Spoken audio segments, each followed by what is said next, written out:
Hello again, welcome to episode 19 of the CRICKETher weekly vodcast. Today we're back at some live cricket, which is really exciting. We're here at Aldershot Cricket Club to see Aldershot v Hersley Park. There's been some big news this week, Sid, so let's start off with thinking about the internationals. We've had the slightly disappointing news that India aren't going to be coming to England in September. We thought it was going to be a tri-series, but unfortunately it seems that the BCCI had other ideas. And yeah, there's been some difficult news coming out of India this week, I think. I mean, obviously they are struggling with COVID-19 cases, but in cricketing terms, from a women's cricket perspective, they don't have a selection panel in place. There's probably not going to be any women's IPL, although I don't think we've had a confirmed announcement about that, but that seems to be the way things are going. And now even the international players won't have an international series against England to look forward to come September. So it's a bit disappointing, Sid? Yeah, absolutely, it's disappointing.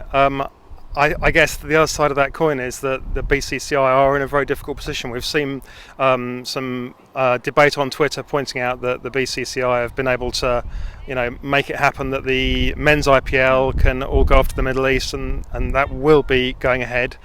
And then their failure to be able to send the women's team here obviously is disappointing. But from the BCCI's perspective, I guess the issue is that if they cancel the men's IPL, they're going to have to hand back millions in television money that that they were expecting to be able to run the system on, and unfortunately that's not the case with the women's setup.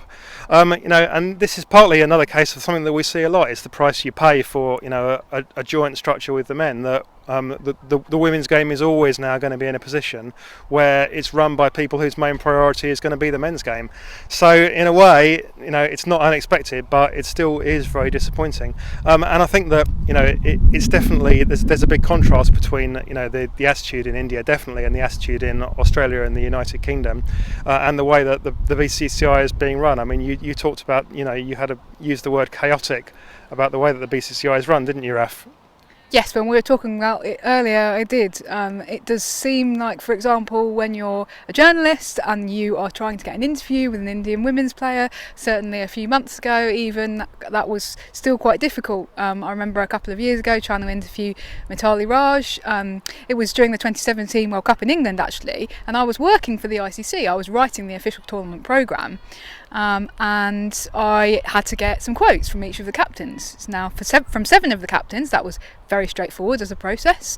The 8th captain, Mithali Raj for India, it was not a simple process. It took, days, possibly even weeks of wrangling, and this was me working essentially on behalf of the ICC, and somebody quite senior in the end had to intervene and arrange it. So it does seem to me that there are lots of people working in the BCCI. Most of them are very focused on men's cricket. If you try and get something done on the women's side of things, yes, it can be slightly chaotic. So as you say, not necessarily surprising that things have gone the way that they have. Yeah, and we saw, didn't we, that essentially what we've seen here is that the ECB were of the understanding that India were definitely coming. What we heard on background was that they were 24 hours away from announcing the series. The ECB genuinely thought the series was ready to go ahead. They just needed to cross some I's, dot some T's, get the facts over, and then maybe they still use faxes. I don't know. A fax is like an email, but in the olden days, Raf. Okay, and then it all went very quiet. They got ghosted by the BCCI, and then 3 weeks later they're going, no, we've cancelled it. Sorry, I mean, we've all been there, on dates in the past, but it's not the kind of the way you expect that an international cricket programme to be run. Thanks for that, Sid. Thanks for that insight into your life. History.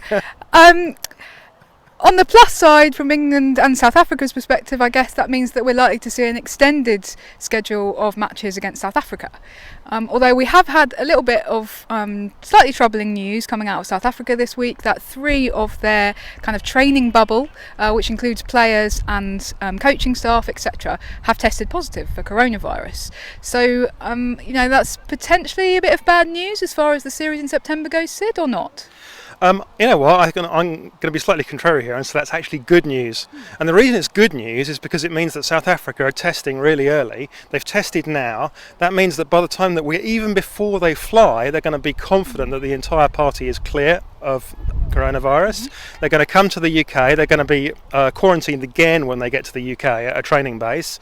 And you know, by the time we actually get to play the England matches, I think that we'll be 100% confident that you know that entire party will be COVID free. So I think it's actually good news that we've had the tests and that people have failed it now, because it's much better than them failing it in 3 weeks' time.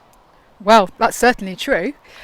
I mean, we're hoping that we might get the fixtures within the next few days. We know that now that they're going to be at Derby, not great from our perspective, but hey, makes sense in terms of having the hotel attached to the ground, even if the coffee machine doesn't work. Yes, that is an ongoing grievance on our part.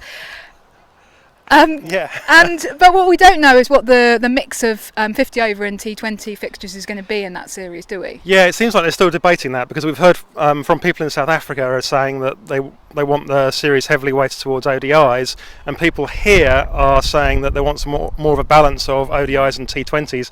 Possibly, I mean, this is speculation, but possibly because Sky would like the T20s for their television viewers.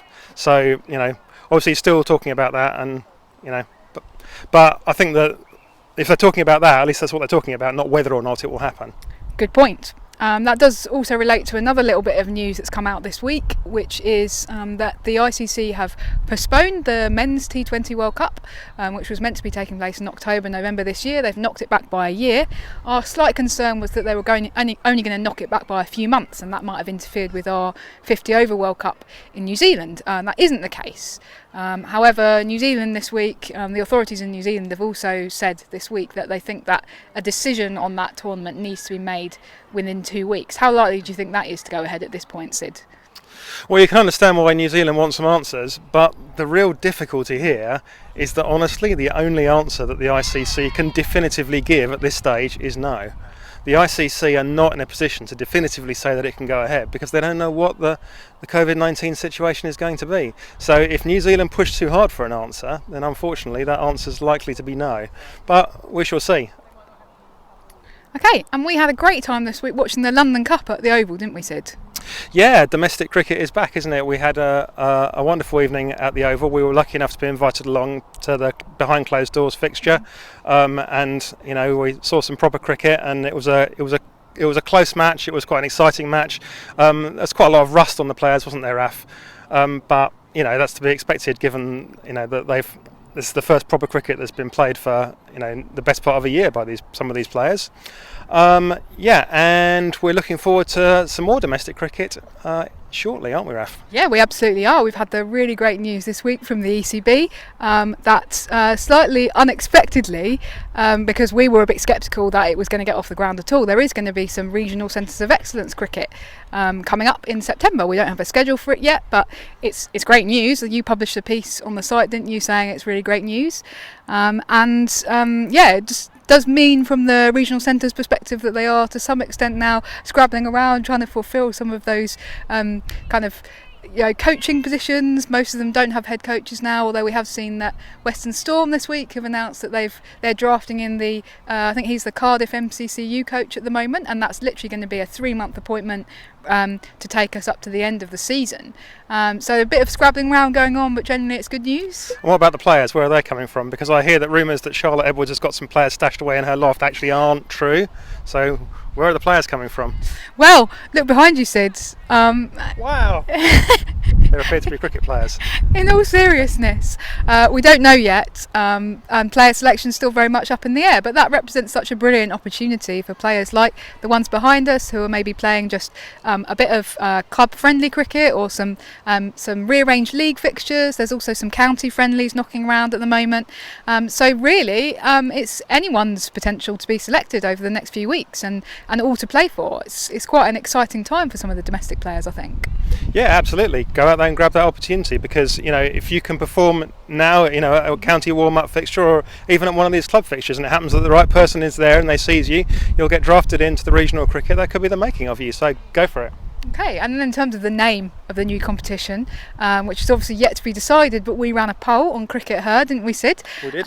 Saying who do you guys think who do you guys think that the new competition should be named after? And Enid Bakewell won a vast majority, over 50% of the votes for that. So if anyone from the ECB is watching, you heard it here first. Should it be the Enid Bakewell Cup? Absolutely it should. I have already purchased the rights to enidbakewelltrophy.com and the Twitter handle and the Instagram tag. So, the ECB, you're welcome to have them for a very reasonable consideration. I know times are hard, but, that's 200,000. In all seriousness, thanks, Sid. In all seriousness, it would be great to have, a la the Bob Willis Trophy, something named after a great female player. So let's hope that the ECB take the initiative on that. But that's all from us this week. We're going to go and watch a bit more cricket in the sunshine, and see you in a week. Bye.